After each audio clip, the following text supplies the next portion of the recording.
मौसम ने अचानक बदली करवट।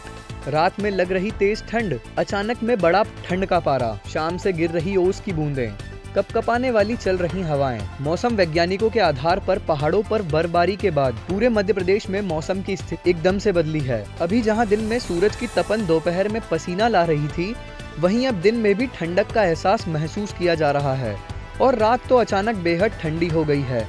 बर्फबारी से चलने वाली ठंडी हवा मध्य प्रदेश में आकर रुक गई है, जिसके कारण दिन में कम और रात में तेज ठंड का एहसास हो रहा है। वहीं रात का तापमान नीचे की ओर जा रहा है और इसी कारण से आने वाले 4-5 दिनों तक मौसम की स्थिति ऐसी ही बने रहने की आसार हैं। सुबह के समय नमी 40 से 50% तक घट रही है, जिससे मौसम शुष्क हो गया है।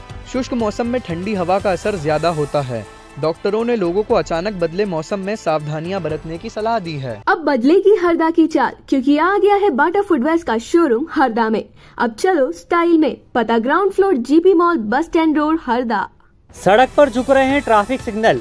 झुके सिग्नल से हादसा होने का बड़ा खतरा। हरदा शहर में लगभग 5 जगहों पर लगे ट्रैफिक सिग्नल बंद पड़े हैं। वहीं कुछ ट्रैफिक सिग्नलों के कुछ खंभे सड़क पर झुक रहे हैं, जिससे सड़क पर हादसा होने की संभावनाएं बढ़ रही हैं। बता दें कि करीब 12 साल पहले हरदा नगर पालिका द्वारा शहर के 5 स्थानों पर ट्रैफिक कंट्रोल करने की मंशा से ट्रैफिक सिग्नल लगवाए गए थे, परंतु देखरेख के अभाव में सभी जगहों पर लगे ट्रैफिक सिग्नल कुछ ही दिनों बाद बंद हो गए थे। हालांकि उन बंद पड़े सिग्नलों को चालू करने के लिए बाद में थोड़ा प्रयास किया गया, परंतु वो ट्रैफिक सिग्नल आज की तारीख तक भी चालू नहीं किए गए और कुछ खंभे तो वाहन की टक्कर लगने से टूटकर गिर भी गए हैं, जो अब कबाड़ में पड़े हैं।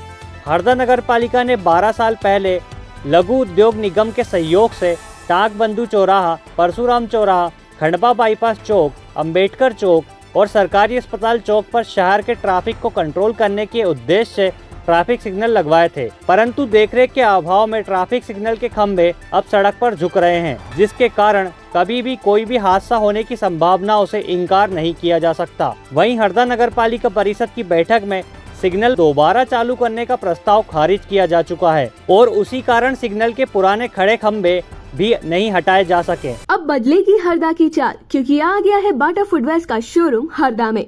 अब चलो स्टाइल में। पता ground floor GP mall, bus stand road, Harda. Police आबकारी की संयुक्त कार्रवाई रही नाकाम। ढाबों पर नहीं मिली अवैध शराब, खाली हाथ लौटी टीम। हरदा जिले में अवैध शराब की बिक्री पर नकेल कसने के उद्देश्य से शनिवार रात आबकारी विभाग एवं थाना कोतवाली हरदा की संयुक्त टीम ने शहर के विभिन्न ढाबों पर दबिश दी। यह कार्रवाई जिला आबकारी अधिकारी हरदा के निर्देशों पर की गई थी। टीम ने राजपूत ढाबा, जलसा ढाबा, पंचतारा ढाबा, राजस्थानी जाट ढाबा, खोजा चाय एवं जंक्शन ढाबा एवं हाईवे स्थित सभी ढाबों पर दबिश दी।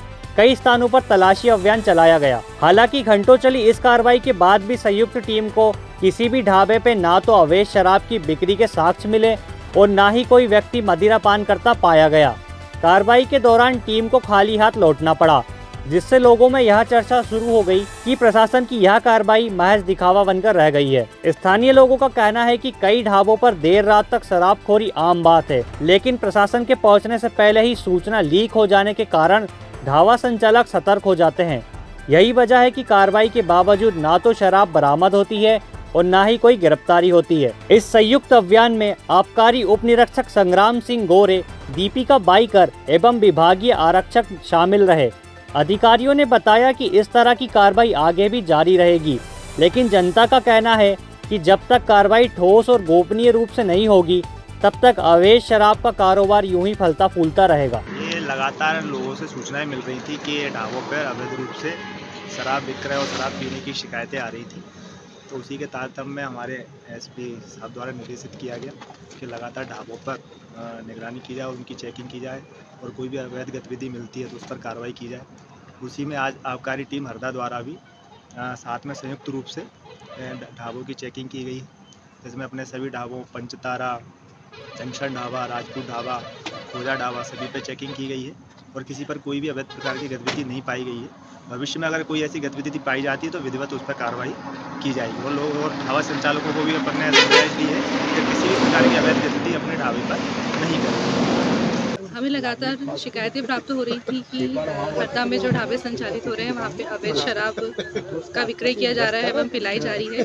तो उसी की जांच करने आज कोतवाली हरदा की टीम और आबकारी विभाग की टीम ने हरदा में संचालित कई ढाबों की चेकिंग करी, जिसमें हमें किसी भी प्रकार की अवैध गतिविधियां संचालित होते नहीं पाई गई। इसके साथ ही हमने ढाबा संचालकों को भी समझाइश दी है कि इस प्रकार की कोई भी गतिविधि ना करें और यदि हमें भविष्य में कोई शिकायतें मिलती हैं तो हम ऐसी कार्यवाही निरंतर जारी रखेंगे। अब बदलेगी हरदा की चाल, क्योंकि आ गया है बाटा फुटवेयर्स का शोरूम हरदा में।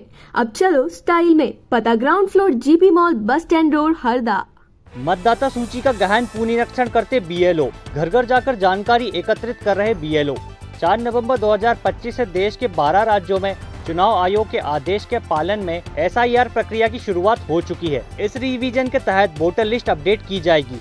चुनाव आयोग के सन 2002 की मतदाता सूची को आधार बनाकर मतदाता सूची का गहन पुनरीक्षण करने की जिम्मेदारी 12 राज्यों के आला ऑफिसर को सौंपी गई है, जिसमें बीएलओ को घर घर जाकर सन 2002 की मतदाता सूची से वोटर का मिलान करते हुए नए वयस्क मतदाताओं की जानकारी जुटानी है एवं जिन मतदाताओं का नाम 2002 की मतदाता सूची में दर्ज नहीं है, उन मतदाताओं का नाम उनके माता पिता के नाम के आधार पर नई मतदाता सूची में जोड़ा जाएगा, ताकि आने वाले चुनाव में वो मतदाता भी मतदान करने की पात्रता प्राप्त कर लें। जिन नए मतदाताओं का नाम 2002 की मतदाता सूची में दर्ज नहीं है या जो महिलाएं विवाह के बाद दूसरी जगह चली गई हैं, उन्हें अपनी सही जानकारी के साथ नए फॉर्म भरकर बीएलओ को देना होगा। जो नए मतदाता ड्राफ्ट रोल में आएंगे, उन्हें अपने माता पिता से उनका संबंध बताते हुए कोई दस्तावेज के साथ फॉर्म भरकर देना होगा, जिसमें नए मतदाता जिनका नाम 2002 की मतदाता सूची में अंकित नहीं है और वो उसके बाद 18 वर्ष के होने के बाद से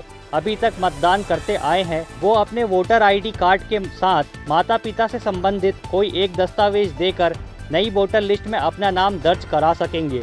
इस पूरी प्रक्रिया में शहर के सभी क्षेत्रों में बीएलओ द्वारा घर घर जाकर जानकारी फॉर्म भरा जाएगा और उस भरे हुए फॉर्म की एक रिसिप्ट वापस देनी होगी।